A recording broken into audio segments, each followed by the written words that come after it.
This is TQA Weekly, and this week I talk about how your computer is always on. My name is Steve Smith. This is TQA Weekly. If ever you have any questions, comments, suggestions for topics, email me at ask@tqaweekly.com. You can go to my website, tqaweekly.com, where you can go to the subscribe section, find almost all my social networking information. I actually keep in touch on social networks. You can also find other ways of subscribing to the show. Go to the context page to email me directly, to even use the selector for the episode that you want to talk to me about. And of course, interact with other people on that website. And of course, if you're already on YouTube, blip.tv, or Vimeo, you can always post down below. So today's episode is about a question I got in the last week, and the person actually asked me, is it normal that my computer's keyboard is still on even though my computer's off? My answer to that is basically, since 1996, your computer's always on.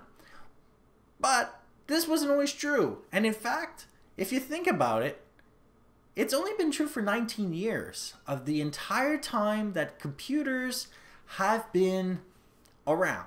So I've been around computers for a really long time, having gone through basically every single one of the operating systems from Microsoft, all the way from DOS, all the way up to Windows 8. There's also many of the variations of Mac that I've gotten to use, about 24 different versions of Linux, as well as their different iterations in between. So it is not a complete mystery to me about how these operating systems might actually have to interact with computers. Because after all, they have to work on various different types of architectures, and for the most part, whether you're dealing with a Mac or a PC, it's all the same thing. So what ended up happening is, at one point, 19 years ago, basically December of 1996, the release of the Advanced Configuration and Power Interface was put to the public in the form of a brand new BIOS that no longer needed functionalities such as plug and play. This allowed computers to properly configure operating systems to interact with the BIOS to enumerate the actual hardware in a computer. Basically, the BIOS would tell the operating system what kind of hardware was actually made available. But that didn't just stop there. It also allowed for the creation of 16 and 32-bit byte code that allowed for 16 and 32-bit processors, and later on a 64-bit edition of the ACPI bytecode released in August of 2000, which we obviously know allowed for the 64-bit processor architecture, more specifically allowing us to gain more and more RAM on our computers because our computers were becoming faster and faster. But what did this all change? Well, for anybody that's ever used Windows 95, it told you when your computer was safe to turn off. As of Windows 98, your computer just turned itself off provided you had a compatible ACPI BIOS. So, if you had a compatible ACPI BIOS and you had Windows 98 and it turned itself off, what actually happened is it actually allowed the operating system, which is now independent of the BIOS, it didn't care anymore what operating system it was, as long as the operating system could give the command to that ACPI enabled BIOS saying, please put me into an S5 state, known as soft off. Now, when you're in soft off, your computer isn't really off yet. It's still under power. It's still listening to stuff. Things like RTC alarms allow your computer to be turned on by an actual time and date. You have the ability to use your mouse and keyboard in various configurations to turn your computer back on. You can have it listening to PCI and PCI Express and even AGP cards for a period of time to allow it to boot back up. And you even had Wake on modem and eventually Wake on LAN.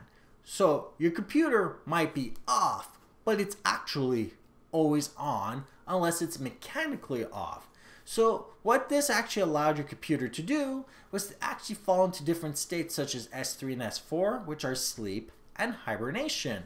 Keep in mind, if we couldn't turn back on our computers using the mouse and keyboard, we could never get our computer back out of sleep and hibernation, which is why those states existed and why your computer is still, for all intensive purposes, on. So when you hit the power button, what you're really doing is you're moving your computer from an S5 state, known as soft off, which is still on, and telling the computer to go to S0, which restarts the computer, purges all of the previous state's memory and information, and starts clean.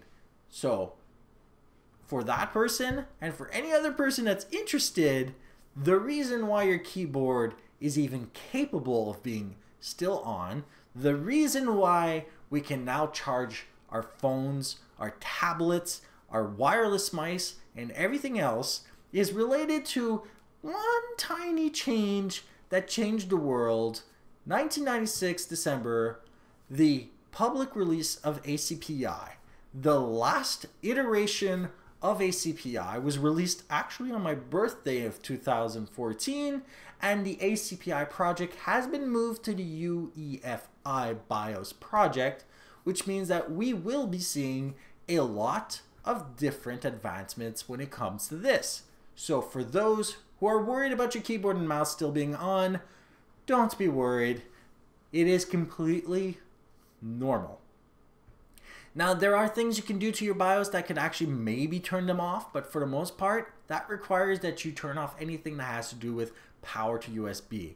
If you have anything that charges over USB on your computer, you will basically turn your computer into unable to charge these things while it's off. So it is up to you to decide. If everything is plugged in and you don't have anything wireless charging in that way, go ahead, you can turn those things off.